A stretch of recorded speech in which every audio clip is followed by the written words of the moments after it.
미국 링컨 대통령을 소환합니다. 대한민국은 불법 계엄으로 인해서 대단히 어려운 상황에 있습니다. 이 위기의 시기에 미국의 링컨 대통령으로 무엇을 배울 것인가 함께 생각해 보았으면 합니다. 첫 번째로는 대한민국이라는 공동체를 어떻게 지켜낼 것인가, 이 불법 계엄으로부터 어떻게 지켜낼 것인가, 링컨 대통령의 연방을 지키고자 하는 단호한 의지, 결의, 이것을 배울 필요가 있습니다. 링컨 대통령은 이렇게 얘기했습니다. 내가 노예를 한 명도 해방하지 않고 연방을 구할 수 있다면 나는 그렇게 했을 것이다. 내가 모든 노예를 해방함으로써 연방을 구할 수 있다면 나는 그렇게 했을 것이다. 노예 일부만을 해방시키고 나머지는 그대로 두는 방식이 연방을 구할 수 있다면 나는 또 그렇게 했을 것이다. 어떤 경우라고 하더라도 노예 해방이라는 것이 가치가 있다고 하더라도 연방을 지키는 것, 갈라진 미국이 아니고 미국을 하나로 만드는 것이 중요하고, 또 그것을 위해서는 남북전쟁이라는 중대한 결단을 내릴 수 있는 결단의 지도자가 필요해 보입니다. 불법 계엄에 대해서는 전 국민의 마음을 모아서 단호히 극복하는 리더십이 필요합니다. 두 번째는 겸손한 리더십이 필요해 보입니다. 링컨 대통령은 저는 이게 너무 마음에 와닿았어요. 노무현 대통령은 대통령이 되면 내가 뭐를 어떻게 할까라는 그 사표로 링컨 대통령의 책을 많이 봤습니다. 근데 그 구절 중에 가장 노무현 대통령이 아끼고 사랑하고 생각을 많이 했던 것은 이런 구절입니다. 하나의 하나님을 믿는 사람들이, 하나의 성경을 믿는 사람들이 남군과 북군으로 나뉘어 서로 죽이고 싸우고 있습니다. 나는 진정 하나님의 편일까요? 라고 생각하는 링컨 대통령의 절규라고 할까요? 아니면 간절함이라고 할까요? 이 대한민국은 하나의 국가를 부르는 국민들이 심리적 내전 상태로 갈지도 모르는 상황에 있습니다. 이걸 어떻게 극복해 나갈 건가라는 이 지도자의 간절한 마음, 이것이 대한민국의 절실히 필요한 시기라고 생각합니다. 겸손하지만은 강한 나라를 만들 수 있는 그런 대한민국의 지도자가 필요합니다. 세 번째로는 링컨 대통령의 미래지향성입니다. 제가 가장 눈여겨보는 구석이었습니다. 과거 링컨 대통령은 어려운 집에서 태어났고 선거를 여러 번 떨어졌고 책을 빌려다가 돌려줄 때 정직한 사람이 되고 이런 거였는데, 제가 링컨 대통령의 전기를 읽으면 읽을수록 가장 와닿았던 것은 링컨 대통령이 시대를 개척한 대통령이라는 점이 저는 매우 와닿았습니다. 그 첫 번째로는 동서횡단철도를 연결한 것입니다. 동서횡단철도라고 하면은 수천 킬로미터는 이 서부의 시대를 동부와 연결하는 철도를 연결하는 것이죠. 이 철도를 연결함으로 인해 가지고 이 서부의 시대, 오늘날 캘리포니아나 이 일대, 이 땅이 새로운 희망의 땅으로 거듭나려지는 동서철도 횡단 시대를 만들었습니다. 저는 그거를 보면서 이런 생각을 많이 해봤어요. 그러면 한국에 혹시 이 동서횡단철도를 지금 생각해 본다면 뭐를 생각해 볼 수 있을까라고 챗GPT와 대화를 해봤습니다. 그러니까 챗GPT는 이렇게 얘기하더군요. 지금은 한반도를 저 부산부터 서울에서 개성으로 해서 평양으로 신의주까지 가는 한반도를 종단하는 철도가 필요하다는 것이 챗GPT가 이야기하는 것이더라고요. 저는 조금 놀랐습니다. 사실 저는 어느새 북한과 철도를 연결한다는 것을 저도 머릿속에 깜빡 잊고 있었거든요. 그런데 제가 생각하는 철도는 서울서 부산, 서울서 목포, 서울서 강릉까지 적어도 1시간 반, 1시간 좀 지나면 돌파할 수 있는 초고속 열차를 연결할 필요가 있습니다. 그것을 연결하면 서울이 주는 매력도 있고 부산이 주는 매력을 함께 느끼며 살아갈 수 있습니다.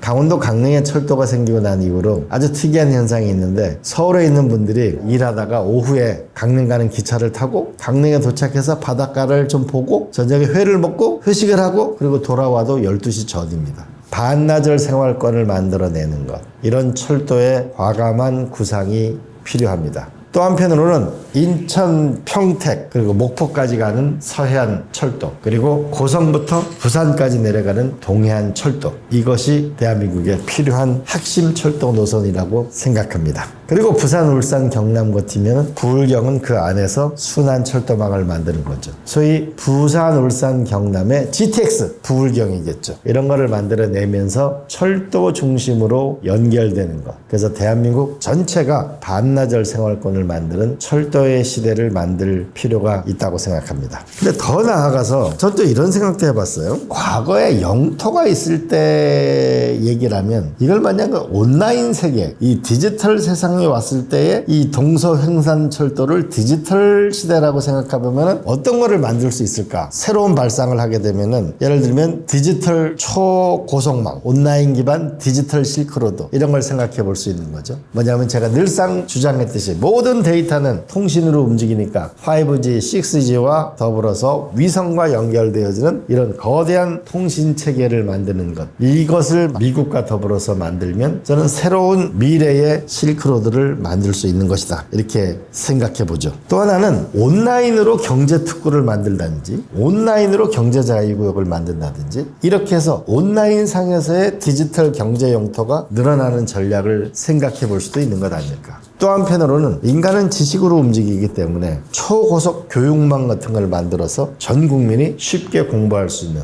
이런 것도 생각해 볼 수 있는 것 아닌가라는 생각이 들었습니다. 링컨 대통령의 동서횡단철도 그걸 적응해 보면 한국의 지금은 무엇일까? 더 나아가서 AI 시대가 왔을 때 디지털 환경에 디지털 경제 영토라고 생각하면 어떤 전략을 써야 하는 것일까? 같이 한번 생각해 봤으면 좋겠습니다. 두 번째도 링컨 대통령의 탁월한 점이 있다면은 바로 몰일법을 만들어서 대학 교육을 본격적으로 시작한 것입니다. 당시 미국은 돈이 없었거든요. 그러다 보니까 주립대학을 짓게 되면은 대략 국회의원 한 명당 3천만 평의 땅을 줬습니다. 그러니까 상원의원 한 명, 하원의원 한 명이면은 6천만 평 땅을 받을 수 있는 거예요. 옛날엔 돈이 별로 없었으니까. 그래서 오늘날 펜실바니아 주립대학이나 캘리포니아 주립대학 이런 명문대학이 다 이 법률에 기초해서 만들어진 것이죠. 그래서 미국 대학 보면 수없는 어마어마한 옥수수밭을 지나가야만 대학교가 있다든지 그러나 이런 명문대학에 나왔기 때문에 미국이 지식 기반의 세계적인 나라가 될 수 있는 길을 열었다고 생각합니다. 그러면 또 이거를 돌이켜보면은 미국의 이 몰일법 때문에 좋은 대학에 나왔다면 한국은 어떻게 해야 이 좋은 대학이 나올 것인가? 이 좋은 대학이 나오지 않으면 결국 새로운 훌륭한 인재가 나오지 않는 거고 우리는 인구는 작지만 머리가 좋은 민족이니까 인재 강국으로 나가야 되거든요. 인구 보너스는 이제 저출생 때문에 어렵고 인재 보너스 시대를 열어야 되면 뭔가 사람이 새롭게 진화하는 대학 시스템에 일대 변화가 필요해 보입니다. 이거는 어떻게 만들 수 있을 것인가? 이걸 우리가 함께 해법을 찾아 나가야만 대한민국은 업그레이드 될 거라고 생각합니다.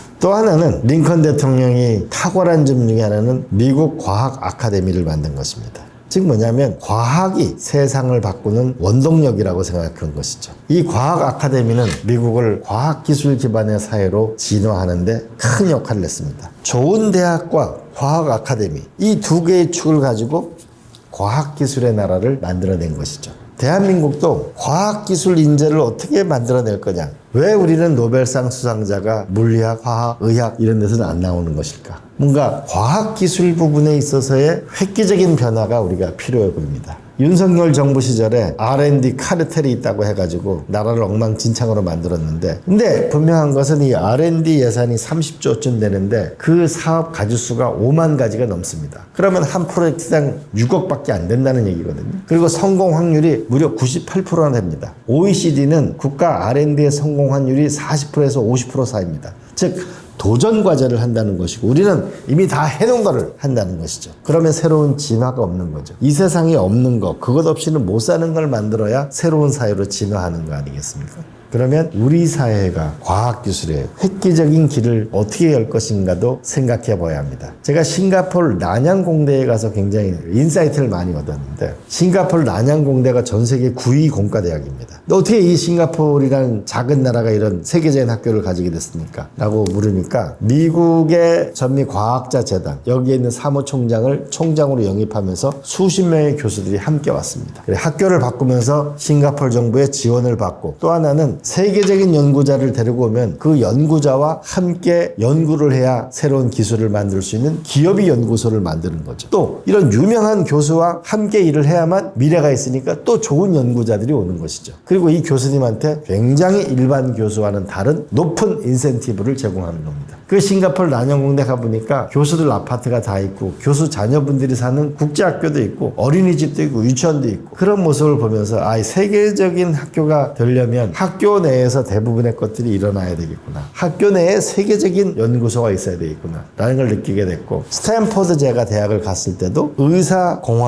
의공학자들이 함께 모여서 기계를 수술 과정을 서로 알아야만 수술 관련된 로봇을 만들거나 하지 않겠습니까? 그런 면에서 링컨 대통령이 했던 대학을 키우는 것, 그리고 과학 아카데미를 만든 이 두 축이 미국의 또 하나의 새로운 미래를 열었다고 생각합니다. 마지막으로는 바로 홈스테이트법이라는 것인데요. 내용은 무엇이냐? 미국에서 이 서부 황량한 이곳에 이사 와서 5년간 땅을 경작하고 집을 짓고 사면 땅을 20만 평을 공짜로 주는 겁니다. 1840년도에 아일랜드 감자 대기근이 있었고 1848년도에 콜로라도주에 금광이 터지면서 골드러시가 일어나게 됩니다. 그와 맞물려서 이런 홈스테이법과 정책적 효과가 연동되면서 그 이후 유럽과 전 세계에서 3천만 명의 대량 이민이 미국으로 발생하게 되죠. 그래서 우리가 미국 영화를 많이 보게 되면은 수많은 사람들이 자유여신상 앞에서 줄 서서 미국의 이민자의 행렬 같은 걸 볼 수 있습니다. 다시 한번 정리하면 이 불법 계엄의 시대를 극복해 나가는 지혜에서 우리는 어떤 리더십을 가져갈 것인가를 우리는 생각해 볼 필요가 있습니다. 그런 면에서 첫 번째, 연방제에 대한 확고한 믿음을 가지고 노예 해방보다도 연방제를 강조하는 하나의 국가라고 하는 것, 이 국가라고 하는 이 헌신적인 모습에 대한 강력한 리더십을 갖는 것이죠. 적어도 우리가 불법 계엄 세력에 대해서는 단호하게 이 위기를 극복해 나가겠다는 의지가 필요한 것이죠. 두 번째로는 현재 대한민국 심리적 내전 상태에 있는데 미국에서 링컨 대통령이 하나의 성경을 믿는 자들이, 하나의 하나님을 믿는 자들이 남군과 북군으로 갈려서 서로 싸우고 죽이고 있습니다. 그 고뇌에 찬 그의 독백이 있었듯이 대한민국이 갈라지지 않도록 절실하고 겸손한 권력이 필요합니다. 경상도에서도 콩이면 전라도에서도 콩이고 서울에서도 콩이어야 합니다. 국민의힘에서 파시면 민주당에서도 파시고 다른 당에서도 파시 돼야만 이 나라를 우리가 이겨낼 수 있습니다.